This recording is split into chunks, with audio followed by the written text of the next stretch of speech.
சுயம் பிரகாச நித்யானந்த பிரம்ம சொரூபத்தினை அறியாது அஞ்ஞானம் என்னும் திமிரத்தால் குருடாயிருந்த எங்களுடைய கண்களை ஞானம் என்னும் அஞ்சன சிலாகையால் திறந்த தேசிகேந்திரரே, தேவரீருடைய திவ்ய திருவடி கமலங்களுக்கே நமஸ்காரம்.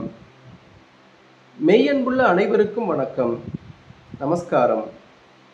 இந்த காணொளியானது 5ஆம் தமிழர் சங்கம் என்ற அமைப்பின் முனைவர் வி. பாண்டியன் அவர்களுக்காகவும் மெய்ஞானம் சார்ந்த விழிப்புணர்வுக்காகவும் வெளியிடப்படுகிறது. தயவு செய்து ஜாதி, மதம், இனம், மொழி முதலியவைகளை கடந்து இறை, இறைவன், மெய்ப்பொருள், மெய்ப்பால், மெய்ஞானம், வீடு பேறு, ஜீவசமாதி, முக்தி முதலியவை பற்றிய தேடல் உள்ளவர்களும் ஆர்வம் உள்ளவர்களும் மட்டுமே இதை காணுமாறு அன்புடன் வேண்டுகிறோம்.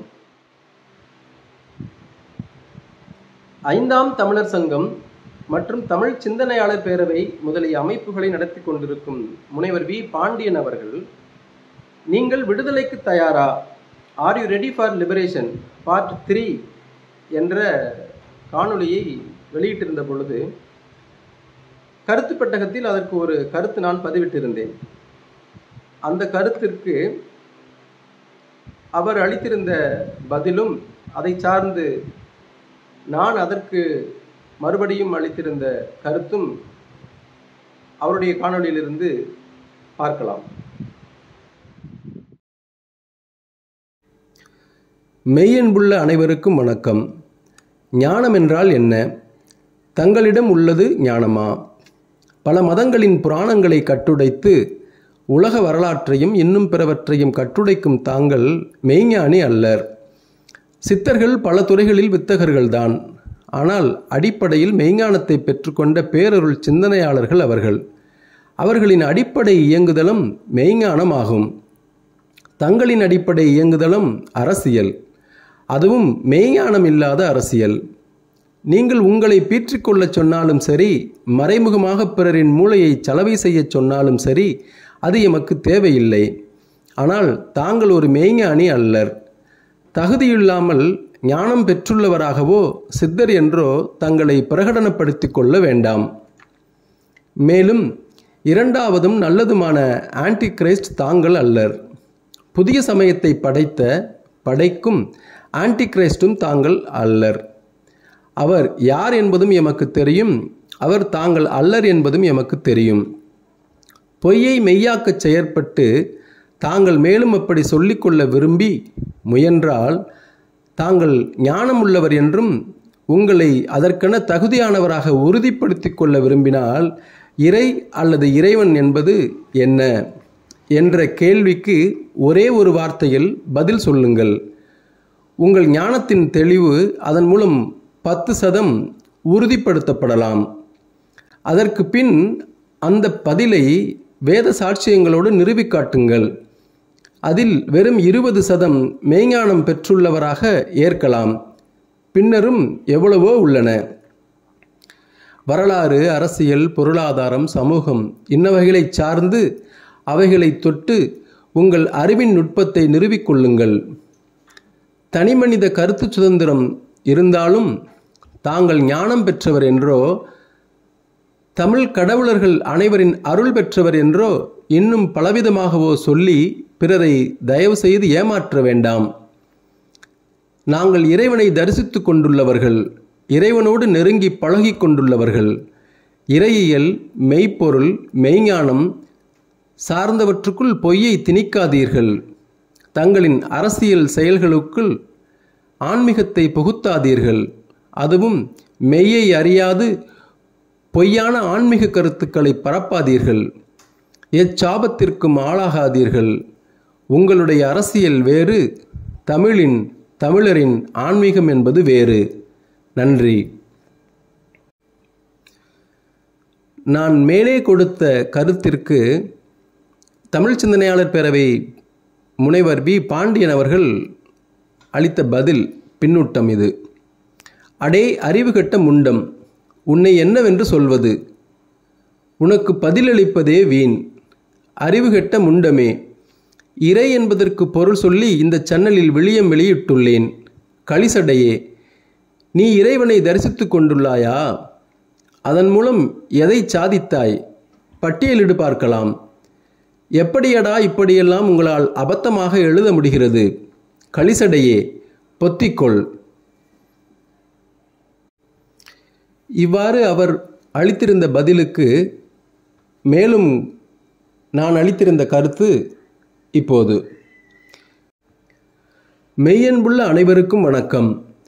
கருத்து பெட்டகத்தில் நான் கேட்டிருந்த கேள்விக்கு பதில் அளிக்க முனைந்த தமிழ் சிந்தனையாளர் பேரவை முனைவர் பாண்டியன் ஐயா அவர்கள், அடே அறிவுகட்ட முண்டம், உனக்கு பதிலளிப்பதே வீண் என்று அவை நாகரிகமோ பொது நாகரிகமோ இல்லாமல் பதிலளித்துள்ளது சரியா என்பதை பார்ப்போர் கவனித்து கொள்ளுங்கள். அடே அறிவுகட்ட முண்டம் என்றும் கலிசடை என்றும் என்னை குறிப்பிடும் இவர் எப்படி ஞானம் பெற்றிருக்க முடியும்? ஞானம் பெற்றவராக சொல்லிக்கொள்ளும் இவர் எப்படி மற்றவர்களுக்கு வழிகாட்ட முடியும்? முனைவர் பாண்டியன் ஐயா அவர்களே, அடே அறிவுகட்ட முண்டம் என்று என்னை சொல்லியுள்ளீர்கள். நான் ஒன்றும் அறிவுகட்ட முண்டம் இல்லை, அறிவே இல்லாத முண்டம்தான். ஆனால் அண்டம் பிண்டம் முண்டம் கண்டம் அகண்டம் என எல்லாம் அறிவிக்கப்பட்ட முண்டம். அறிவு எனக்கு இல்லை, இறைவன்தான் என் அறிவு. நீங்கள்தான் அறிவு கெடாத முண்டமாச்சே, ஞானமுள்ள முண்டமாச்சே, பின் ஏன் அறிவு அற்றவர் போல் அநாகரிகமாகவும் ஒருமையிலும் அவமரியாதையாகவும் அகங்காரமாகவும் பதிலளிக்கின்றீர்கள்? இத்தனை சொற்களை எழுதியவருக்கு இறை என்றால் என்ன என்ற கேள்விக்கு பதிலாக ஒரு சொல், ஒரே ஒரு சொல் எழுத நேரமில்லையோ? இதற்கு விளியம் வேறு வெளியிட்டுள்ளதாக சொல்லியுள்ளீர்கள். விளியம் வெளியிட்டு என்ன பயன்? நான் கேட்டது ஒன்றும் அறியாவினா அல்ல, அறிவினாதான்.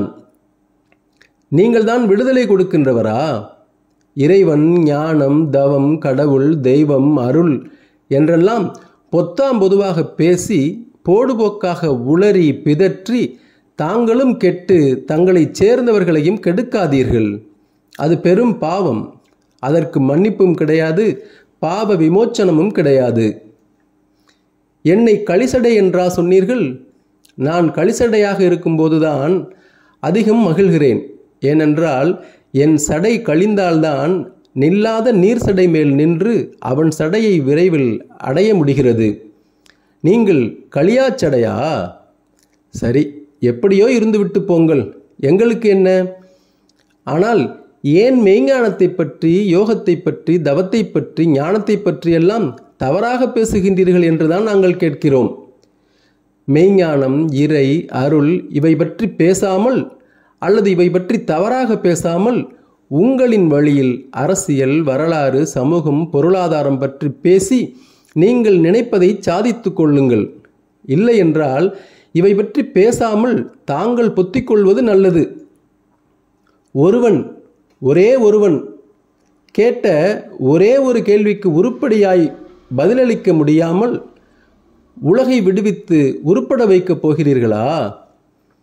இறையை உணர்ந்ததால், இறைவனோடு கலந்ததால், இறையை தரிசித்ததால் நாங்கள் அடைவதையும் எங்களை பின்தொடர்பவர்கள் அடைவதையும் நாங்கள் சாதிப்பதை பற்றி பட்டியலிடவா சொல்கின்றீர்கள்? இறைமொழி என்ற யூடியூப் சேனலிலும் தமிழ் ஆதியோகா என்ற யூடியூப் சேனலிலும் பார்த்து தேவைப்பட்டால் அறிந்து கொள்ளுங்கள். ஜீவரத்ன யோகி பரமபதவாசி ஜெயதவதாசர் மா. நன்றி.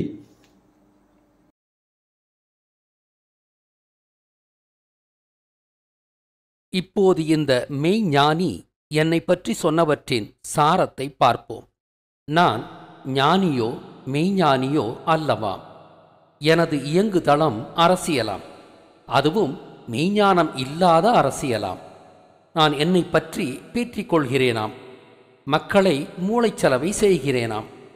தகுதியில்லாமல் ஞானம் பெற்றுள்ளவராகவோ சித்தர் என்றோ நான் பிரகடனப்படுத்திக் கொள்கிறேனாம். இரண்டாவதும் நல்லதுமான ஆன்டி கிரைஸ்ட் நான் அல்லவாம். புதிய சமயத்தை படைக்கும் ஆன்டி கிரைஸ்டும் நான் அல்லவாம். அவர் அடுத்து சொன்னதுதான் எனக்கு மிகவும் வியப்பை ஏற்படுத்தியது.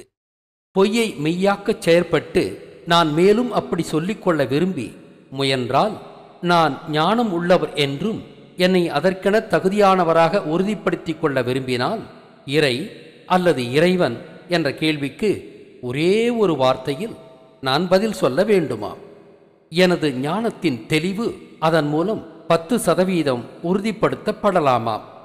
அந்த ஒரே ஒரு வார்த்தை பதில் என்பது சிவன் என்று நிறுவி நான் ஏற்கனவே விழியம் செய்துள்ளேன். அதாவது இறைவன் என்பது சிவன். அதற்கு பின் அந்த பதிலை வேத சாட்சியங்களோடு நான் நிறுவிக்காட்ட வேண்டுமா? அதில் வெறும் 20% மெய்ஞானம் பெற்றுள்ளவராக என்னை ஏற்கலாமா? சிவன் எனும் விஞ்ஞானிதான் இரும்புருக்கும் தொழில்நுட்பத்தை கண்ட முதல் மாந்தன். அதை கொண்டுதான் சிவனுக்கு இறைவன் என்ற பெயர் வந்தது.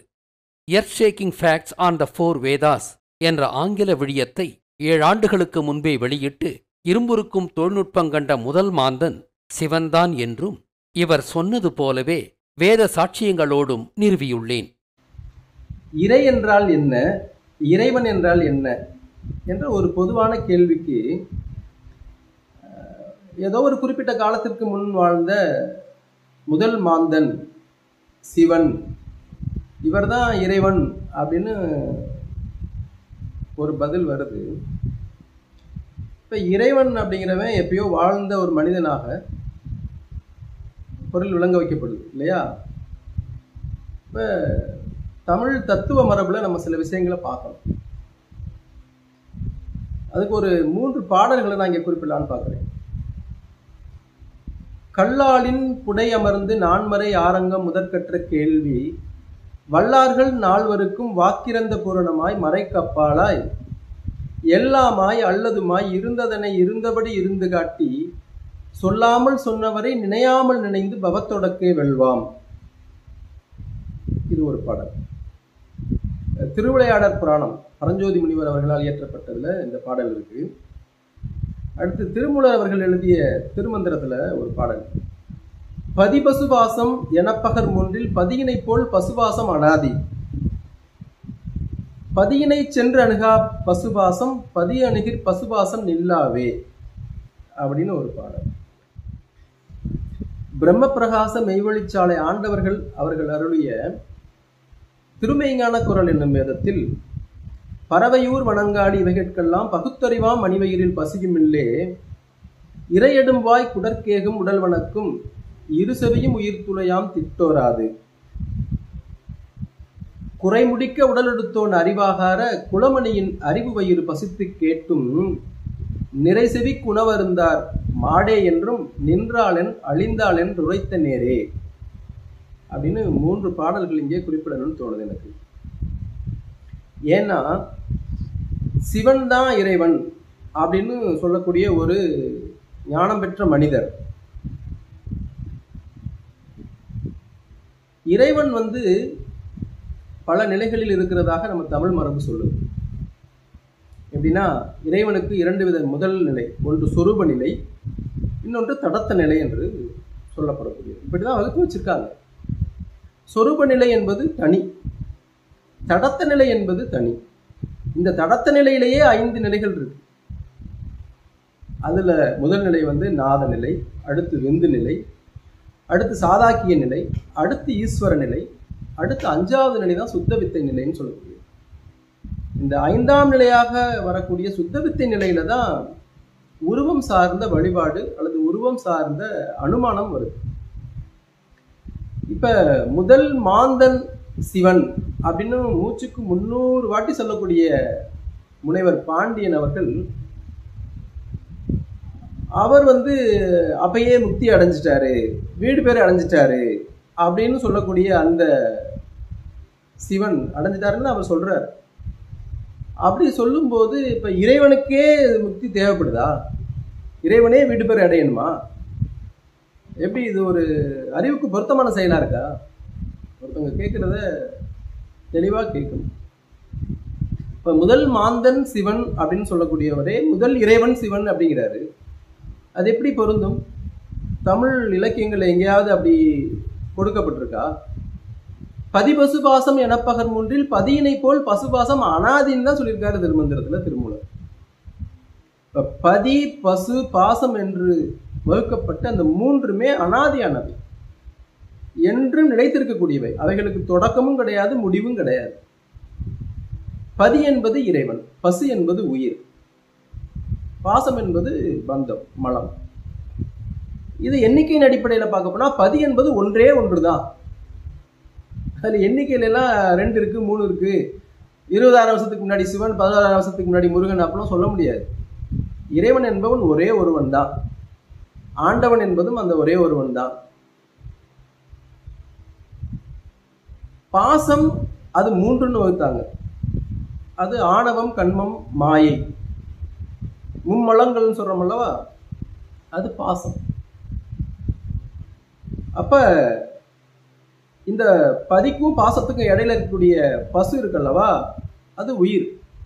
இது எண்ணற்றவை, எண்ணற்றவையாக கருதப்படக்கூடியது உயிர்கள். இந்த உயிர்கள் எல்லாம் இயல்பு நிலையில என்ன பண்ணணும்னா, அந்த பந்தத்துக்குள்ள பாசத்துக்குள்ள போய் மாட்டிராம சிக்கிராம பதியாகிய இறைவனை சென்று அடைய வேண்டும் என்பது அந்த உலகத்துல இதுவரைக்கும் தத்துவ மரபுகளில் வகுக்கப்பட்டதுல மிக உயர்ந்த நிலை. இந்த உலகத்தில் படைக்கப்பட்ட எதுவானாலும் இருக்கட்டும், சைவமாகட்டும், வைஷ்ணவமாகட்டும், சொராஷ்டிர மதமாகட்டும், புத்த மதமாகட்டும், ஜைன மதமாகட்டும், கிறிஸ்துவ மதமாகட்டும், இஸ்லாமிய மதமாகட்டும், சீக்கிய மதமாகட்டும், எந்த கோடி காலத்தில் படைக்கப்பெற்ற எந்த ஒரு மதமாகட்டும், அது மனுக்குலத்திற்கு காட்டிய உன்னத வழி சாவுடைய நேரத்தில் மரளி கைதிண்டா மகிழ்ச்சிகர பேரின்ப நித்திய முத்தி ஸ்வர்ண திருமேனி பிறப்பாகிய அந்த நன்மையை கைபோடுவதுதான். இதுதான் எல்லா மதங்கள்லையும் இருக்கக்கூடிய அடிப்படையான தத்துவம், அடிப்படையான தேடல், அடிப்படையான அடைவு. ஆக மதங்கள் படைக்கப்பெற்றது, வேதங்கள் இறக்கப்பெற்றது, எல்லாம் இது ஒன்றுக்காக தான். இறைவன் இது எல்லாத்தையும் படைச்சு வச்சிருக்காங்க. எதுக்கு அப்படின்னா, இந்த உலகத்துல மக்கள் எல்லோரும் எங்க போகணும்? இறைவனுடைய திருப்பாதங்களுக்கு போய் சரணடையணும், அதுக்கு தான். ஆனால் இப்ப மனிதர்களுக்கு, இந்த பசுவாகிய உயிர்களுக்கு நிலை எப்படி இருக்கு அப்படின்னா, கேவல நிலை. கேவல நிலைன்னா அந்த மும்மலங்களுக்குள் சென்று சிக்கிக் கொள்வது, பாடான நிலை அது. அதுல இருந்து வெளியே வர முடியாம தவித்துக் கொண்டிருக்கக்கூடிய நிலையில இருக்கு உயிர்கள். இந்த பந்தத்திலிருந்தும் மலத்திலிருந்தும் இந்த உயிர்களை மீட்டு பதியாகிய இறைவனோடு கொண்டு சேர்க்கக்கூடிய வேலையை செய்வதுதான் இறையோடைய வேலை.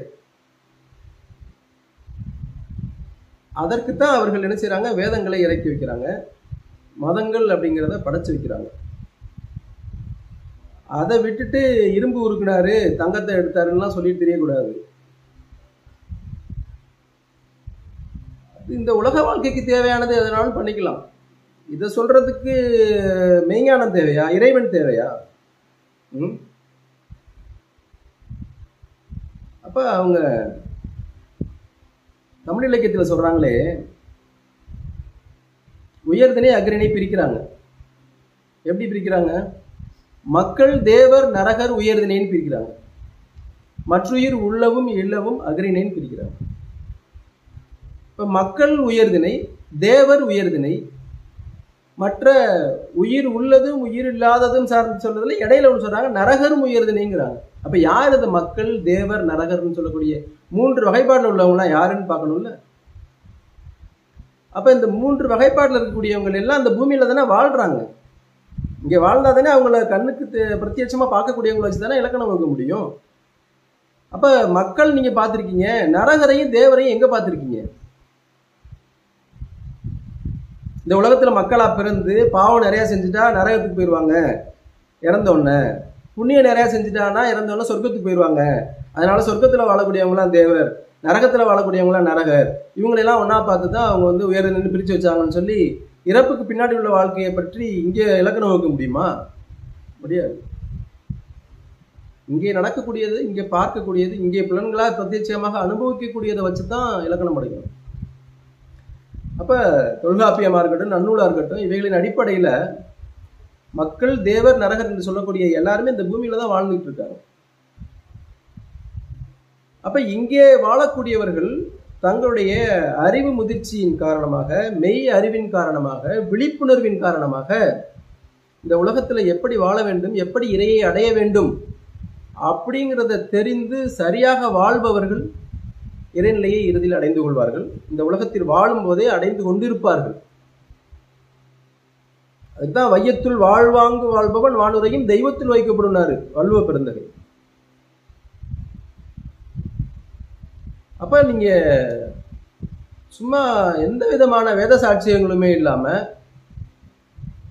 நீங்க சொன்ன ரிக், யசூர், சாம, அதர்வண வேதங்கள்ல இருந்து எந்த மேற்கோளும் காட்டாம இரும்புருக்கும் தொழிலை முதலில் கண்டுபிடித்து அதுக்கு உண்டான எல்லாத்தையும் கொடுத்தவர் தான் சிவன், அவர் தான் இறைவன், நான் நிறுவிட்டேன்னு போய்கிட்டே இருக்கீங்க. உலகத்தில் உள்ள எல்லா மதங்களுடைய ஸ்தாபர்களும் பிறந்ததெல்லாம் தமிழகம்ன்றீங்க. எந்த மதத்தினுடைய ஸ்தாபகர் தமிழகத்தில் பிறந்த வரிசைப்படுத்துங்க பார்க்கலாம். சைவமாகட்டும் வைஷ்ணவமாகட்டும் சொல்றாங்க, சரி ரெண்டையும் சேர்த்து விட்டுருங்க. ஸ்வராஷ்டிர மதத்துடைய ஸ்தாபகர் எங்கே? தமிழ்நாட்டில் பிறந்தாரா? ஜைன மதத்தினுடைய ஸ்தாபகர், சீக்கிய மதத்தோட ஸ்தாபகர், இல்ல உலகத்துல வேற எங்கெங்கயோ மதங்கள் என்னென்னமோ இருக்கு. உங்களுக்கு தெரிஞ்ச கிறிஸ்துவ மதத்துடைய ஸ்தாபகர் எடுத்துக்குவோம். இப்ப எல்லா மதத்துடைய ஸ்தாபகர்களும் தமிழகத்துல தான் பிறந்தாங்கன்னு ஒரு பொய் அள்ளி விடுறீங்க. இப்ப மதங்கள் எதற்காக படைக்கப்பட்டதுன்னா, இந்த உலகத்துல அரசியல் பண்றதுக்கோ, இந்த உலகத்துல வாழ்ந்து இந்த உலகத்துல நல்ல வீடு கட்டிக்கிறது, நல்ல சுகபோகமா வாழ்ந்துக்கிறதுக்காகலாம் கிடையாது. இந்த உலகத்துல எப்படிப்பட்ட வாழ்க்கை வாழ்ந்தாலும் இறைவனை அடைய வேண்டும், அதுதான் முதல் குறிக்கோள் மனிதனுக்கு. அதை சொல்லிக் கொடுக்கறதுக்கு தான் வேதங்கள் வந்திருக்கு, அதை சொல்லிக் கொடுக்கறதுக்கு தான் மதங்கள் படைக்கப்பட்டிருக்கு. அது இன்னும் நடைமுறையில வேணா தவறா இருக்கலாம், அதை வேணா நம்ம சொல்லலாம். அதை விட்டுட்டு அரசியல் பிழைப்பு நடத்துவதற்காக மெய்ஞானத்தை நீங்க தப்பா சொல்லக்கூடாது. எல்லாரும் கேட்டுக்கிட்டு இருக்கலாம், இருந்திருக்கலாம், இனிமே அப்படி எல்லாருமே இருப்பாங்கன்னு எதிர்பார்க்காதீங்க.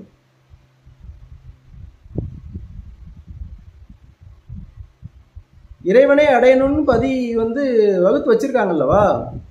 அனாதியில பதி பசு பாசம் 3 இருந்துச்சுட்டாங்க. அது தொடக்கமும் இல்லாதது, முடிவும் இல்லாதது. இப்ப தொடக்கமும் முடிவும் இருந்த சிவன் எப்படி இறைவன் ஆனாரு? எந்த விதத்துல அப்படி எழுதியிருக்கு? எந்த மதத்துல சொல்லிட்டு இருக்காங்க?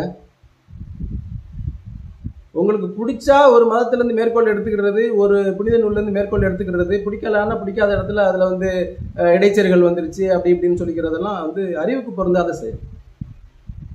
எடுத்தா எல்லாத்தையும் எடுத்துக்கங்க, இடைச்சர்கள் இருந்தா இது இடைச்சர்கள் இருக்குன்னு சொல்லலாம், தப்பு இல்லை. இடைச்சர்கள் இருக்குங்கிறத இடைச்சர்கள் இருக்குன்னு சொல்லலாம். திருத்தம் செய்யப்பட்டிருந்தால் திருத்தம் செய்யப்பட்டிருக்குன்னு சொல்லலாம். அப்ப நீங்க ஒரு உண்மையை விளக்குனதுக்கு அப்புறம்ல அதை சொல்லணும். ஒண்ணுமே சொல்லாம நீங்களா சிவன் தான் இறைவன், சிவன் தான் இறைவன் புலம்பிக்கிட்டே இருக்கீங்களே வரிசையா. சிவன் தான் இறைவன் ஒத்துக்குங்க, ரைட்டு, சிவன் இல்லைன்னுலாம் சொல்லலை யாரும். இறைவன் உருவ வழிபாடு பண்ணக்கூடிய இடத்துல எப்படி இருக்காங்க? சிவன் மட்டும்தான் இருக்காரா? இங்க உருவ வழிபாடு, அதாவது இறைவன் 5 நிலைகளுக்குள்ள உட்படுத்தப்பட்டவனாக இலக்கியங்கள் வகுத்திருக்குல்ல. நீங்க குழந்தைகளுக்கு சொல்லிக் கொடுக்குற மாதிரியே இன்னும் அந்த அடிநிலையில் இருக்கக்கூடிய, அதாவது ஆரம்ப நிலையில் இருக்கக்கூடியதையே வலியுறுத்திக்கிட்டு இருக்கக்கூடாது. 68 வயசாச்சுங்கிறீங்க, முனைவர் பட்டம் வாங்கியிருக்கேங்கிறீங்க, இதான் உங்க ஆராய்ச்சியா? மெய்ஞான ஆராய்ச்சினா மெய்ஞான ஆராய்ச்சியோட பண்ணணும். செவியிற் சுவையுணரா வாயுணர்வின் மாக்கள் அவியினும் வாளினும் என் அப்படின்னு சொல்லியிருக்காரு திருக்குறள்ல. செவியில் சுவை உணராமல் நீங்க என்ன பண்ணிக்கிட்டு இருக்கீங்க? என்னென்னமோ சொல்லிக்கிட்டே இருக்கீங்க. கற்றதனால் ஆய பயனன்கள் வாளறிவன் நற்றால் தொழார் எனின்னு கேட்குறாங்கல்ல. நீங்க கற்றவர் தானே, வாளறிவனுடைய நற்றால் தொழுதிட்டீங்களா? வாளறிவன்னா யாருன்னு தெரியுமா? நீங்க தான் சிவன் சொல்லிக்கிட்டு இருக்கீங்களா, அப்புறம் எப்படி வாளறிவன் யாருன்னு உங்களுக்கு தெரியும்? கோளில் பொறியில் குணமிழவே என் குணத்தான் தாளை வணங்கா தலைன்னு சொல்றாங்கல்ல. என் குணத்தான் யாருது இல்லை?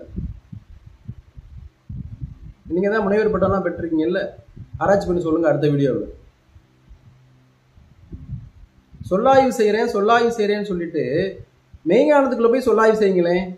ஏன் இது வரைக்கும் நீங்க அதை செய்யல? மெய்ப்பொருள் என்றால் என்ன, மெய்ஞானம் என்றால் என்ன, வீடு பேறு என்றால் என்ன, இதெல்லாம் செய்யலாம்ல. செவிச்சுவை என்றால் என்ன? செல்வத்தில் செல்வம் செவிச்செல்வம், அச்செல்வம் செல்வத்தில் எல்லாம் தலைன்னு சொல்லியிருக்காங்கல்ல. எல்லா செல்வத்துக்கும் தலையான செல்வம் செவிச்செல்வம்னு சொல்றாங்க. ஏன் அப்படி சொன்னாங்க?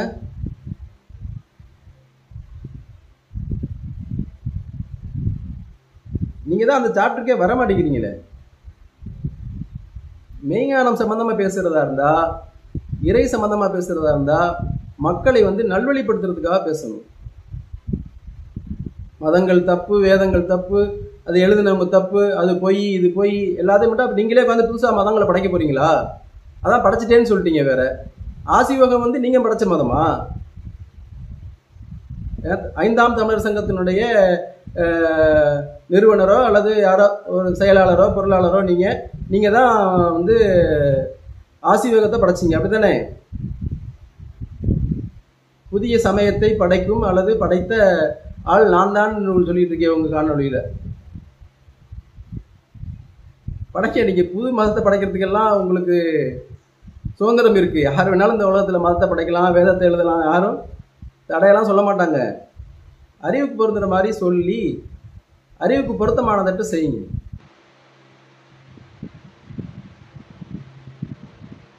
இந்த உலகத்தில் உள்ள மக்கள் எல்லோரும் விடுதலை அடையணும்னா எதுல இருந்து விடுதலை அடையணும்னு தெரியணும். வேதங்களும் இலக்கியங்களும் மனிதர்களுடைய விடுதலை பத்தி தான் பேசுது. எதுல இருந்து விடுதலை அடையணும்னா பாவத்துல, மலத்துல, பந்தத்துல சிக்கி தவிக்கிறாங்கல்லவா, அதுல இருந்து விடுதலை கொடுக்கணும். அதுதான் உண்மையான விடுதலை. அதான் லிபரேஷன், சல்வேஷன். அதுதான் விடுதலைன்னு சொல்லிட்டு நீங்க எதையோ சொல்லிக்கிட்டு இருக்கீங்க.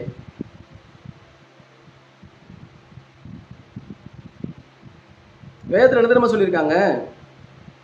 என்றும் பொய்யகத்துறைந்துள்ள மனத்தை மெல்ல மெல்ல மெய்யறிவு உதயம் காட்டி காட்டி அகவிளைவு குடியேற்றி உள்ளும் புறம்பும் சிறக்க செவ்வீடு அடைய வைப்பனவாகிய நரரை மக்களாக்கி மக்களை தேவர்களாக ஆக்கும் தடையற்ற முழு தீரத்தை உடையதே மெய்க்கல்வின்னு சொல்லியிருக்காங்க.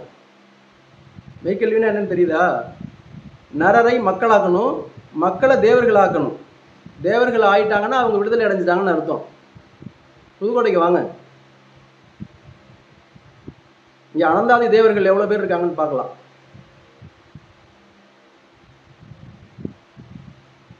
ஆக விடுதலை என்பது, பாவ விமோச்சனம் என்பது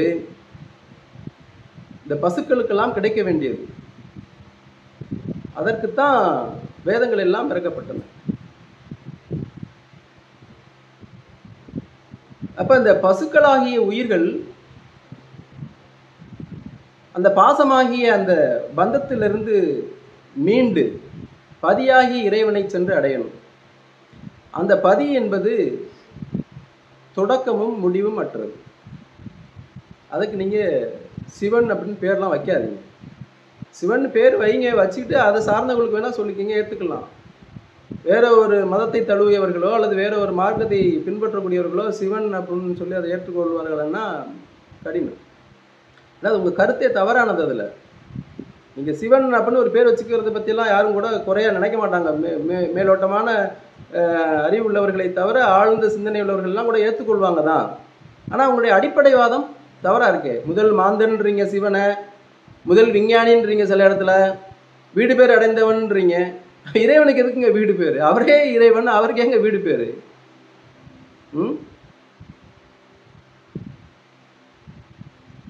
ஒரு இதில் சொல்லும்போது சொல்றீங்க அவரே பேச தெரியாமல் இருந்த மக்களுக்கு சொற்களை உருவாக்கி கொடுத்து பேச்சை கற்றுக் கொடுத்தார், அதனால் பேச்சியப்பன் என்று பெயர் பெற்றார்லாம் சொல்றீங்க. அப்போ அதுக்கு முன்னாடிலாம் எல்லாம் பேசாமல் ஊமையா இருந்தாங்களான்னு ஒரு கேள்வி வரும்.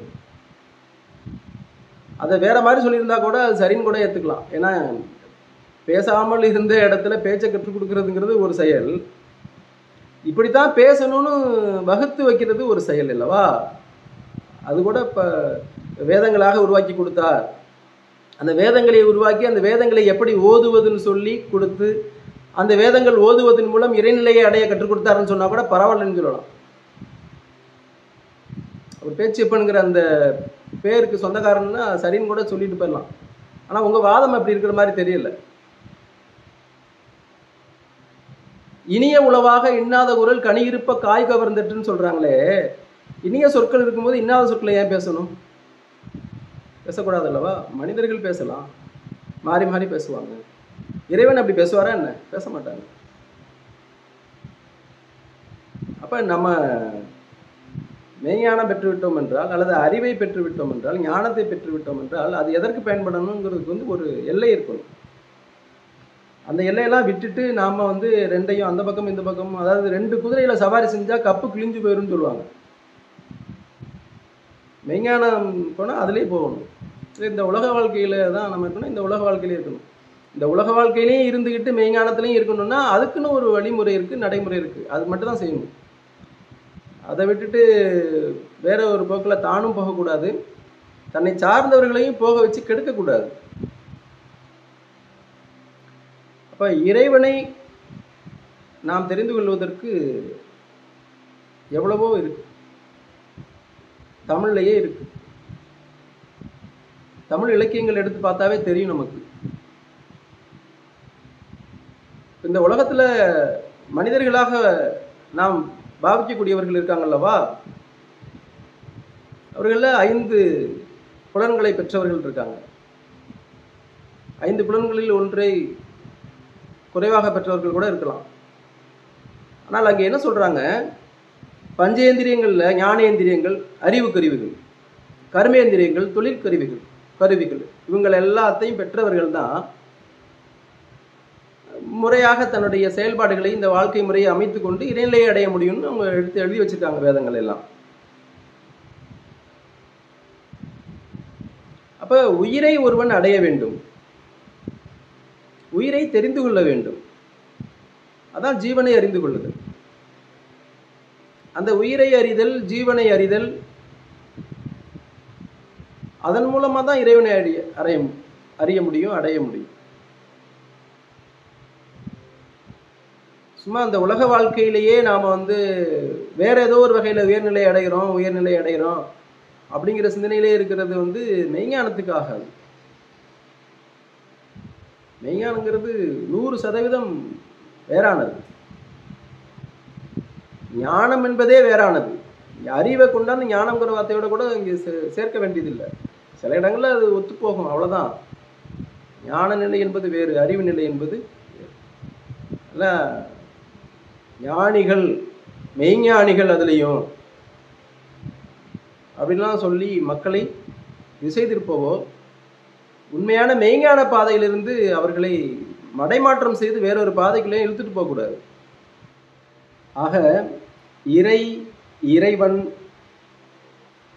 இப்படிப்பட்ட பதங்கள் எல்லாம் எதை விளக்குகின்றன? இறைவன் யார், அவன் எங்கே இருக்கின்றான், அவனை அடைவது எப்படி, இவை போன்ற எல்லா கேள்விகளுக்கும் வேதங்கள்ல தான் விடை இருக்கு. அதனாலதான் வேதத்தை விட்ட அறமில்லை, வேதத்தில் ஓதத் தகுமரம் எல்லாம் உள. தர்க்கவாதத்தை விட்டு, அதில் நீங்க முக்கியமா கவனிக்க வேண்டியது, தர்க்கவாதத்தை விட்டு மதிஞர்கள் வளமுற்ற வேதத்தை ஓதியே வீடு பெற்றார்களே அப்படின்னு எழுதி வச்சாங்க. இப்ப வீடு பெறுவதற்கு ஒரே வழி வேதத்தை ஓதுறது தான். அதை முதல்ல தெரிஞ்சுக்கங்க. வேதத்துல சொல்லப்பட்டிருக்கிறத ஒன்று சொல்றேன் பாருங்க. ஒரு தனி தலைமை உதயமதாகி மதிகதிர் மின்பணிதாரகை அவனி ஆகாயம் சொர்க்க மத்திய பாதாளங்கள் என்னும் 3 உலகங்களையும் பூமி 14 மலை கடல் வனம் 6 அருவிகள் முதலாகிய 1008 அண்ட சராசரங்களும் 7வான் படுவான் முதலாகிய 11,000 ஆழங்களையும் விரித்து அங்கு அனைத்திடங்களிலும் எங்கு எதற்கு எது பொருத்தமுற்று இலங்குவதோ அதற்கு அதுவாகவே ஆங்காங்கு வேண்டுவனவாகிய தேவர்கள் வில்தான்கள் பூதபூதிய காரண காரியங்களும் புழுக்கம் வித்து அண்டம் சினை என்னப்பட்ட 4 வகை யோனியும் அமரர் மனு விலங்கு புல் ஊர்வன ஜலமால் ஜந்து தருக்கிணம் என்னப்பெற்ற 7 வகை தோற்றமும் அதனதன் ஒவ்வொன்றிலும் பல்வேறு பிரிவுகளாக விளங்கும் எண்ணத்தடங்காத ஜீவராசிகளையும் படைத்து ஆங்காங்கு அதனதன் வேறு வேறு காரசார உணவுக்கோடி சங்கங்களையும் படைத்து சமிக்ஞை முதலாவதாகிய பாசையில் நின்றும் சகல பாசைகளையும் படைத்தான் அப்படின்னு வேதம் சொல்லுது. இப்ப இவ்வளவையும் படைத்தவன் இறைவன். சிவன் இவ்வளதையும் படைச்சாரா? அல்லது இவ்வளதையும் படைச்சவனுக்கு பேர் சிவன் நீங்க சொல்றீங்களா? இது நீங்க எப்படி சொன்னாலுமே தப்பு தானே. நீங்க உலகம் முழுக்க போய் ஆராய்ச்சி பண்ணி கட்டுடைக்கிற வேலையை விட்டுட்டு முதல்ல தமிழ்ல உள்ள நூல்களை கட்டுடைச்சு பாருங்க. தமிழை முதல்ல கட்டுடைங்க.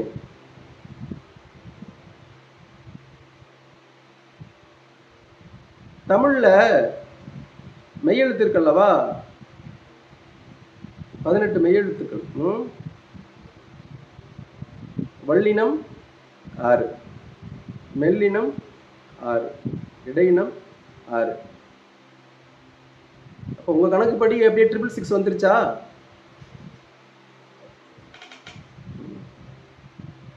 அப்ப யார் அந்த 666ங்கிறத யோசனை பண்ணி பாருங்க.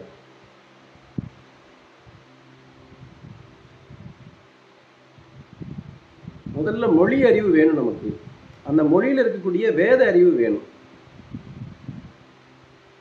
அதுதான் செவிச்சுவை வேணும்.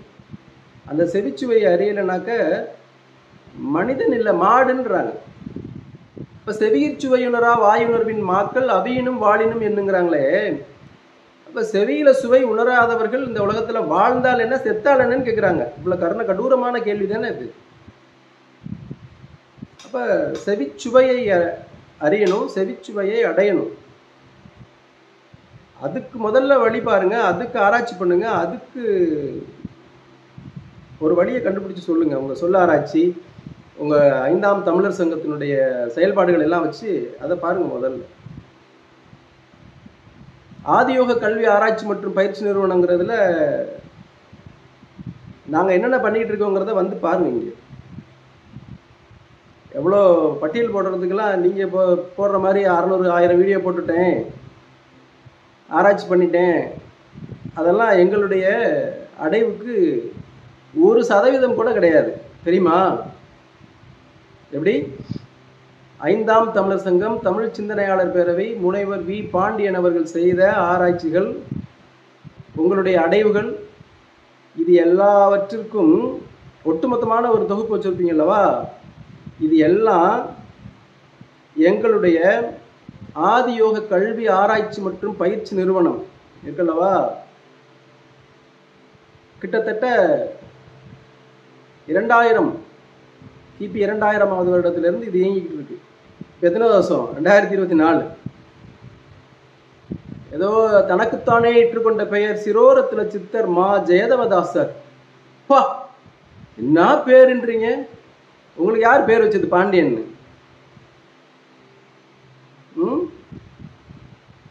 எதுக்காக பாண்டியன் பேர் வச்சாங்க உங்களுக்கு? எதுக்காக வச்சாங்க? உங்க அப்பா அம்மா தானே வச்சிருப்பாங்க. எதுக்காக வச்சாங்க தெரியுமா? இப்ப சொல்றேன், கேட்டுக்குங்க. சிவனை முருகரை சித்தர் சித்தர் நீங்களே, சித்தர் யாரு? எங்க போய் பட்டம் வாங்கினாரு அவரு? நீங்க முனைவர் பட்டம் வாங்கின மாதிரி ஏதாவது பல்கலைக்கழகத்துல போய் வாங்கிட்டு வந்தாரா? அகத்தியர் முனிவர்ன்றீங்க, 18 சித்தர்களுங்கிறீங்க, ஆழ்வார்களுங்கிறீங்க, நாயன்மார்களுங்கிறீங்க, என்னமோ சொல்றீங்க அல்லவா? இவர்களுக்கெல்லாம் பட்டம் கொடுத்தது யாரு? தனக்குத்தானே இட்டுக்கொண்ட பெயராம். ஒரு பேச்சு ரொம்ப நல்ல சிறப்பாக தான் இருக்கு, சிரிக்கிற மாதிரி. வேதத்துல இருந்து சொல்றேன், ஒன்று கேட்டுக்குங்க. குழந்தை பிறந்ததும் குவா குவா என்று சத்தம் போடுகிறதே, அந்த சத்தம் எங்கிருந்து பிறக்கிறது? அதன் ஆதி மூல இடத்தை அறிந்து அடைவதுதான் வீடடைதல்ங்கிறாங்க. புரியுதா? குழந்தை பிறந்ததும் குவா குவா என்று சத்தம் போடுகிறதே, அந்த சத்தம் எங்கிருந்து பிறக்கிறது, எங்கிருந்து உண்டாகிறது? அதை, அந்த பிறப்பிடம் இருக்கல்லவா, அதை அறிந்து அடைவதுதான் வீடடைதல்ங்கிறாங்க. திருக்குறளில் வீடு பேரு எங்கே? அறத்துப்பால் பொருட்பால் இன்பத்துப்பால் இருக்கு. வீடு பேரை யாரோ எடுத்துட்டாங்க, அழிச்சிட்டாங்க. குய்யோ முறையன்னு கிடந்து கத்துறீங்கல்ல. திருக்குறள்ல இருக்கிறதுல வீடு பேர் அடையிறதுக்கான வழி இருக்கா இல்லையான்னு முதல்ல ஆராய்ச்சி பண்ணுங்க. அடக்கம் அமரருள் உயிக்கும் அடங்காமை ஆறுருள் உயித்து விடும் இருக்குல்லவா? அடக்கம் என்னன்னு சொல்லுங்க. இல்லைன்னா இங்க கிளம்பி வாங்க அறந்தாங்க, நான் சொல்லித்தரோம். இங்க எங்கள்கிட்ட வர்றவங்க எல்லாருக்கும் வீடு பேர் கிடைக்கும், ஜீவசமாதி அடைகிறாங்க. உங்களுக்கு தான் அது என்னன்னே தெரிய மாட்டேங்குது.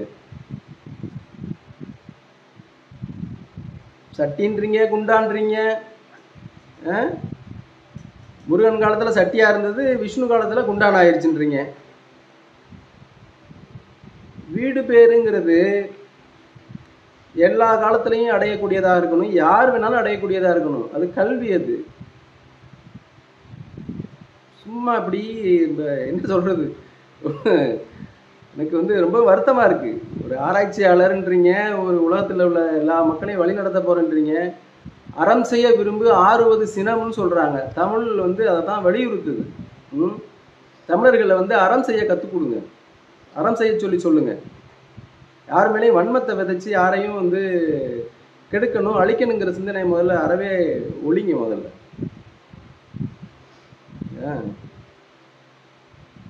இறைவனை அடைவதற்கான முதல் வழியே அன்பு தான். ஆக இறைவன் எப்படி இருக்கிறான், எங்கே இருக்கிறான் அப்படிங்கிறதெல்லாம் மொழியில தான் இருக்கு. நீங்கள் வந்து மொழியை விட்டுட்டு வேற போய் ஒன்றுமே பண்ண முடியாது. நீங்கள் திடீர்னு 20,000 வருஷம் 30,000 வருஷத்துக்கு முன்னாடி ஒரு ஆள் தோன்றி அவர் எத்தனை வருஷம் வாழ்ந்தாரோ தெரியல சிவன், நீங்கள் சொல்கிறீங்க இல்லவா? இல்லை, உருவ வழிபாட்டுக்கு வந்ததுக்கப்புறம் தான் சிவனுங்கிறது வர்றாரு. அவர் வந்து ஒரு இப்போ இயல்பான மனித வாழ்க்கைங்கிறது 100 வருடம் அல்லது 120 வருடம் சொல்கிறாங்க அல்லவா? நீங்கள் 150 வருடம் 300 வருடம் 500 வருடம் 1000 வருடம் கூட வச்சுக்கோங்க.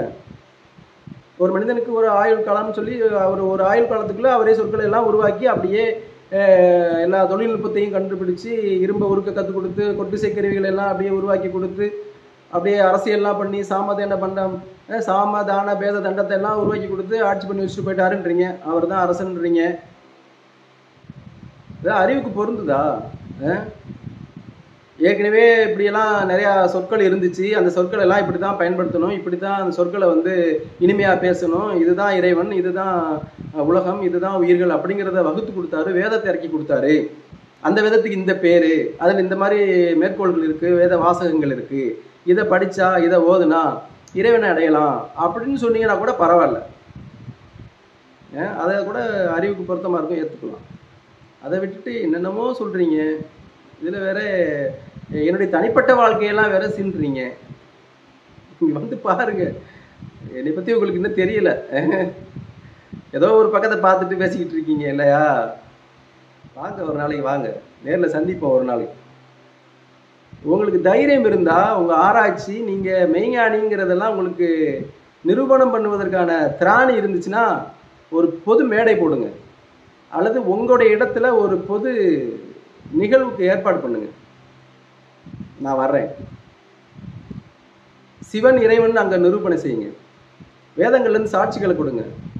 நான் தமிழ் இலக்கியங்கள்லேருந்து எல்லாத்துலேருந்து உங்களுக்கு நீங்கள் எந்தெந்த இலக்கியங்கள் வந்து இடைச்செருகள் இல்லாதது, எந்தெந்த இலக்கியங்கள் தூய்மையான இலக்கியங்கள்னு சொல்கிறீங்களோ அதுகளிலிருந்து நான் உங்களுக்கு உதாரணங்களை சொல்கிறேன், மேற்கோள் காட்டுறேன்.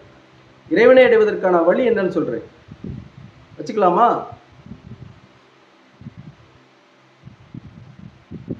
அடுத்த வீடியோ நீங்கள் போடும்போது ஒரு பொது மேடை நிகழ்வுக்கு, ஒரு நேர்காணலுக்கு ஏற்பாடு செஞ்சு அந்த தேதி குறிப்பிட்டே சொல்லுங்க, நான் வர்றேன். இவர் லட்சணம் இதுதான் அப்படின்னு சொல்லி ரொம்ப கேவலமான துணியோட சில வார்த்தைகளை எல்லாம் பயன்படுத்தியிருந்தீங்க அல்லவா? எங்கள் லட்சணம் அதுதான், இப்படி தான் இருக்கும். ரத்த பித்த மூத்திரம் வச்சடைச்ச பாத்திரம். இந்த உடம்பு அவ்வளோதான். எங்களுக்கு தெரியும், இந்த உடம்பு பற்றி தெரியும், இந்த மனம் பற்றி தெரியும், எங்கள் உயிர் பற்றி தெரியும், எங்கள் ஆன்மா பற்றி தெரியும், எல்லாம் எங்களுக்கு தெரியும். இறைவனுடைய லட்சணம் உங்களுக்கு தெரியுமா? தெரியாது. நாங்கள் இறைவனோட நெருங்கி பழகிக்கிட்டு இருக்கோங்க. இறைவனுடைய லட்சணங்களை கொஞ்சம் சொல்ல கேட்டுக்குங்க. ஜீவாமிர்த ஊற்றலும் மோவா மூல நதியின் முதல்வராகியும், ஜீவ ஆதீன வானோடு நெடுந்தட வெற்பின் முடிக்கிரண மாளியராகியும், ஜீவாவிக்குல நகார காயக கலப கலச சலாசரராகியும், ஜீவ ககனாதிய ஒளியுலாவு இளஞ்சாலி மோன இலக்கணப்பதிமா மன்னாவாகியும், ஜீவ தயாநிதி தனியாவனை லாஞ்சனை பதிப்பாகரராகியும், ஜீவ தீர்ப்பு நிறையுறவு யாவும் பாவ வீழ்ப்புவாள் செங்கர துவஜராகியும், ஜீவ மீட்பு நெறியும் ஜீவாவின மெய்ப்புடை கோலும் கொண்ட கோவலராகியும், ஜீவலகித பிரலாப ஜீவ நிர்மல ஜீவ நிர்குணாகரராகியும்,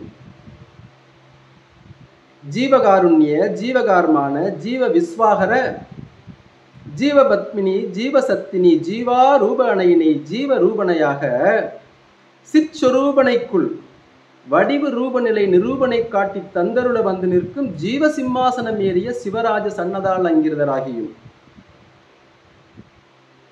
கலிபவக்கடை அழிபடுத்திட தலையுகம் நடவு நிலையராகவும் ஆதி அந்தமுமான நீதி மேந்தவச்சோதி கண்மடை தாயாகிய எங்களின் நாயகம் அவர்கள் இங்குறும் பண்டிதர்க்கெல்லாம் அதிபண்டிதராயும் கற்றோருக்கெல்லாம் அதிகற்றோராயும்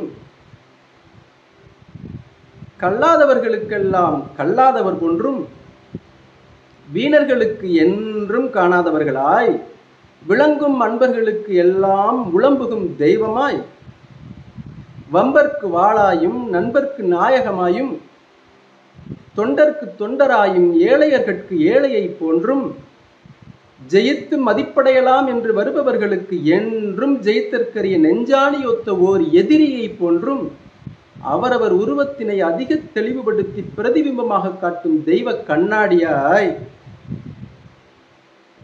எப்படி ஜெயித்து மதிப்படையலாம் என்று வருபவர்களுக்கு என்றும் ஜெயித்தற்கரிய நெஞ்சாணியொத்த ஓர் எதிரியை போன்றும் அவரவர் உருவத்தினை அதிக தெளிவுபடுத்தி பிரதிபிம்பமாக காட்டும் தெய்வ கண்ணாடியாய் நின்று விளங்கிக் கொண்டிருக்கும் பழமை திருவசன தெரிசனையில் இருந்து வரும் தெய்வ தீபமாகிய எங்கள் நாயகம் அவர்கள்.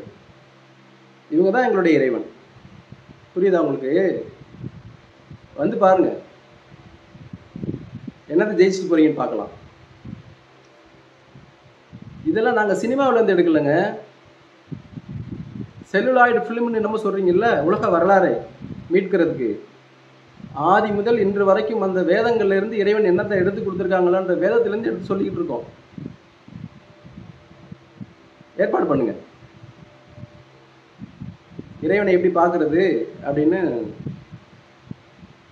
உலகம் தெரிஞ்சுக்கட்டும். சரியா? சந்திப்போம்.